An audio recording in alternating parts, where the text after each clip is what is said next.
Hello and welcome to DIY Ideas. Today I want to introduce you to patchwork. So I'm going to show you how you can get started with patchwork projects. So you can see here we have two different types of fabric that we put together, and that's basically everything that patchwork is. So I'm going to show you what we're going to need for today. So here you can see different types of fabric that we have prepped, but first we need some fabric scissors, paper scissors, measuring tape pins, also my hand gauges here, my fabric chalk, and also a textile marker that is washable. And I have here a piece of paper that I cut out as my pattern. So this can be any shape and size that you like. Here is some thread that matches some of the fabric that we have on here. So you can see different ones that I have. You can pretty much use anything that you have or would like to use. So yeah, I have here different things. So let me just introduce the jeans fabric here in the back. Then also something a little bit thinner here that's striped. And you can also use some cotton fabric as well. And also, if your fabric is a little bit thinner than you'd like, you can of course use multiple layers or strengthen it with some other type of fabric in the back. So for patchwork, we can use pretty much any type of fabric as already mentioned. So you have here just a little selection of some of the fabric types that I have at home. But of course, whatever you have or would like to maybe upcycle even, you can try it out. What I would recommend for beginners is to choose fabric types that are similar in its stretchiness and its thickness, just because it's going to be a lot easier to work with it if the types of fabric are similar.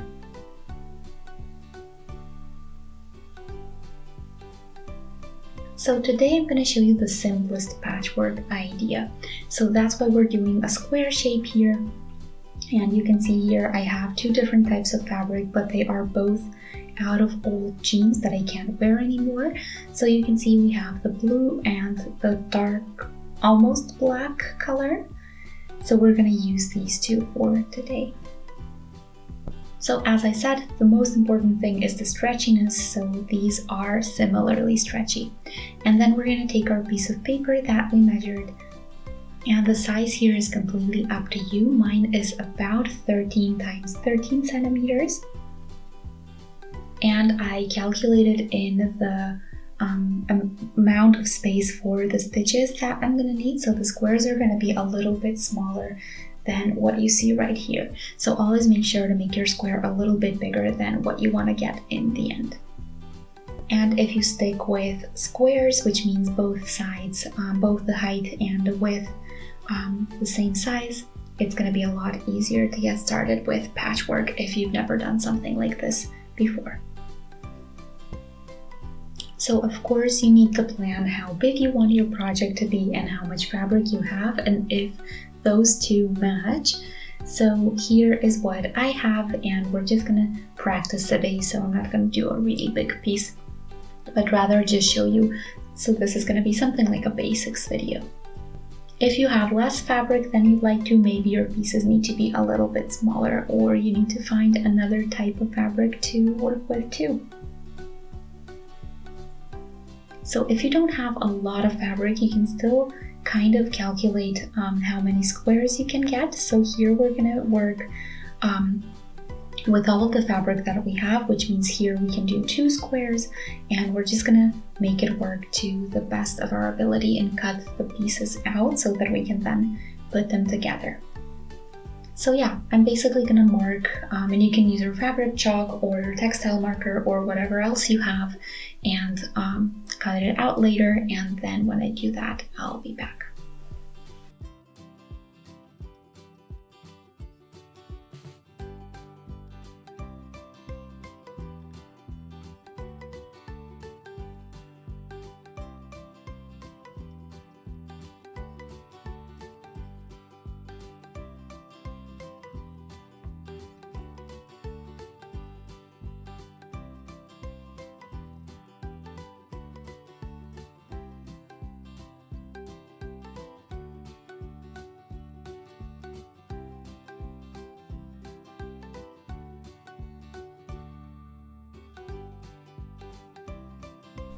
So here you can see that I planned for the square size before I got started, since here we have a stitch on my black leftover of my jeans, leftover piece.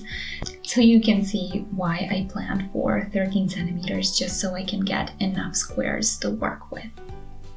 You can also plan to incorporate the stitched part if you'd like, or even pieces like this. You can definitely use them in patchwork as well.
So I'm gonna change this up just so I get this checkerboard style.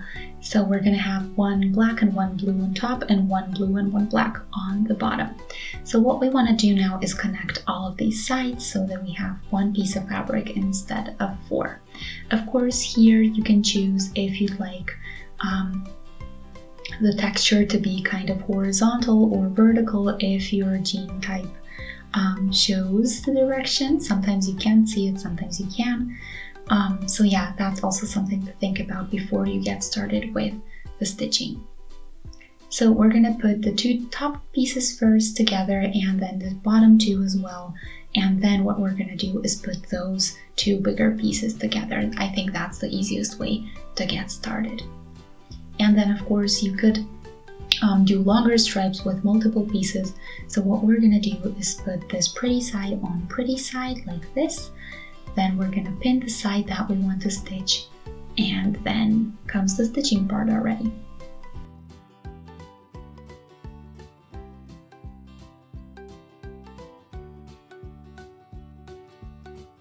So stitch here, regular straight stitch, nothing special, and then we're gonna move on from there.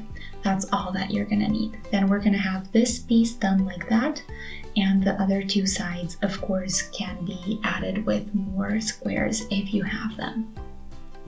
Also make sure that your distance is approximately the same if you're doing multiple pieces. So if you're doing about 1 centimeter away from the edge, that's what should be the distance with all of the pieces, so that your bigger pieces or stripes align later. You can, of course, optionally do a zigzag stitch to make sure that nothing rips or frays later, depending on the type of fabric that you're using. So what you can do is just kind of go over these open edges right here, as I said, to prevent fraying. It might be a little bit difficult if you're doing both at the same time, but you can definitely do them separately as well.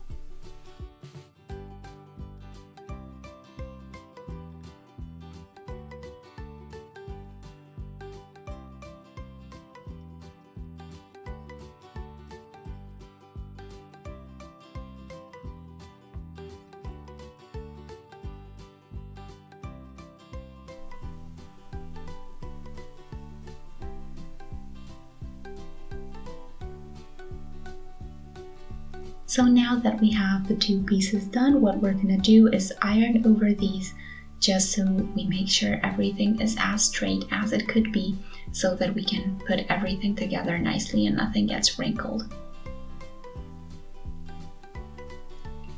Now the next step is to put these 2 bigger pieces together, and what we're gonna do is the same thing as before, pretty side on pretty side. Here, make sure that your stitches are aligned. So where your fabric meets, the line between the 2 halves should be aligned with the 2 bigger pieces. I hope that makes sense. And you can also check on the corners if everything's looking good, and then you can pin, and we'll also do the same stitching process as before.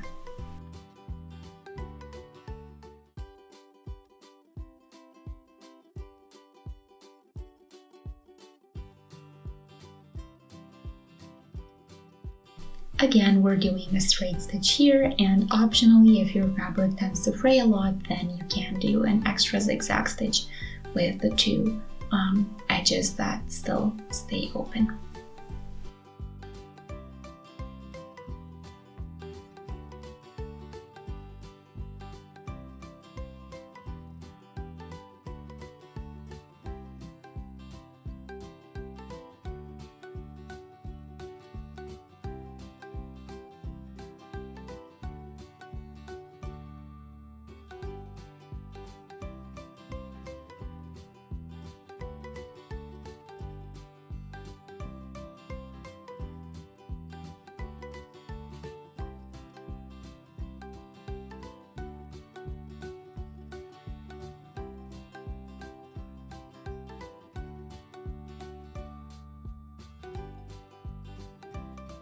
So now that we've done this stitch as well, this is what we should have in the front and back. You can see here that I did the extra zigzag stitches just to make sure it all stays in place later when I use it for another project. So yeah, this is what we have for now. Let's iron over it.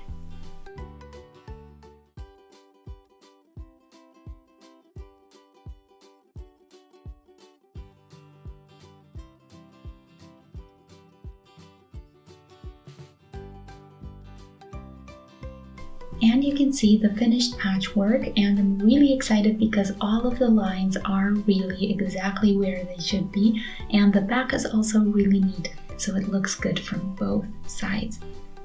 So this is just some patchwork basics. Of course, you can make this way more complicated, but I'm going to show you some projects with patchwork that I did before that you can see here on this link. And yeah, I hope you enjoyed today's project. Feel free to shoot a thumbs up if you did to let us know. If you'd like to see more, feel free to subscribe to our channel. And if you do, make sure to click on the notification bell as well. That way you'll get notified every time we post something new. So thanks for watching DIY Ideas. See you next time. And until then, have a great day. Bye.